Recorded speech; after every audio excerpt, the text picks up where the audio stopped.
Жаш кезинде кызмат кылып калай кыргыз элим. Өлгөндөн кийин анын кереги жок. Салдайсыз же, жакшысыздарбы? Кандай Арман? Жакшыбы, ден соолук? Жакшы. Жакшы болуп калдыңбы? Айтсаң Арман, эмне болуп дартка кабылып калдың?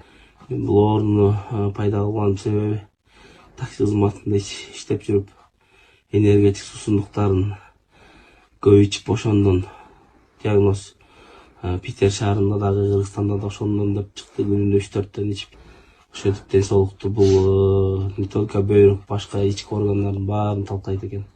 Ошого ичпеңиздер, силерге советим, ден соолук керек болсо монтип кийин ден соолук издеп каласыздар мага окшоп. Бир күндө канча банка энергетик иччиң эле? Мен бир күндө как минимум 3 же 2 да. Ошон үчүн жаштарга